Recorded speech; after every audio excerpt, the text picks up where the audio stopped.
Port Orford has the highest percentage of students in poverty in the state, 55%. It shows as you drive through the small town, where nearly a third are unemployed. If statistics are true, Port Orford should be failing in the classroom, but every year its kids outperform their South Coast peers. 81% graduated last year, 92% were on track to graduate, and the large majority met or exceeded the standards on state exams.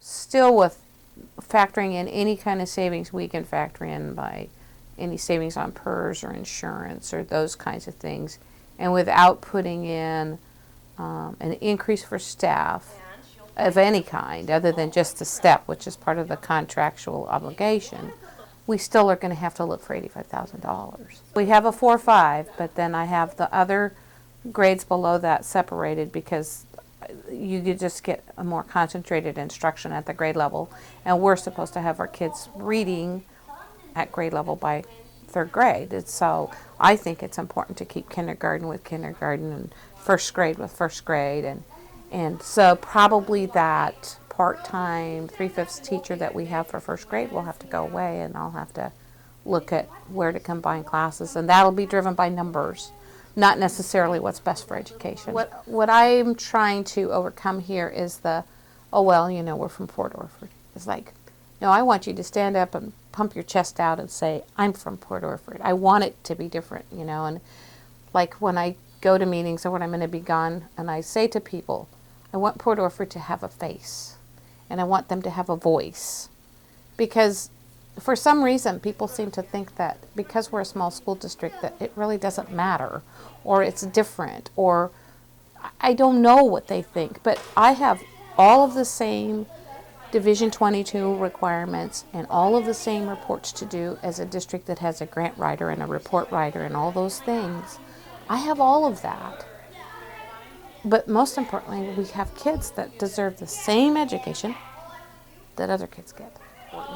When you look at our resources, we have fishermen, we have the fisheries, we have cattle farmers and sheep farmers and cranberry bogs.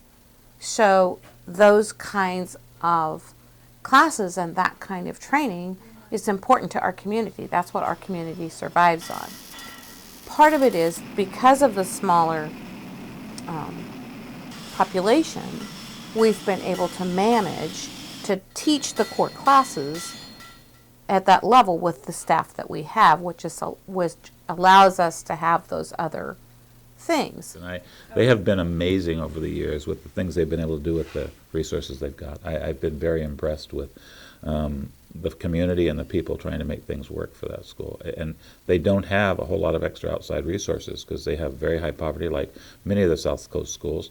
And so getting the resources you need from your community is hard. I mean, if you look at Lake Oswego, they can have a fundraiser and raise a fair amount of money that could hire another teacher. You do that in our areas and it's very difficult. The low economy is always hard, because people just don't have the jobs that they used to have.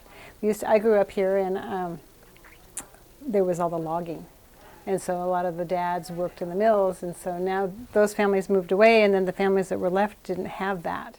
The school is poor in things. We get money from the Secure Rural Schools program and things, but that money all goes to the state, and it comes back to us based on population, and that really hurts. I'm still surprised when we hear that we're going to have to cut our counselor at the elementary school, and we're saying, wow, we haven't had counselors at the elementary school for X number of years, 20 years. Or we're going to have to cut this program.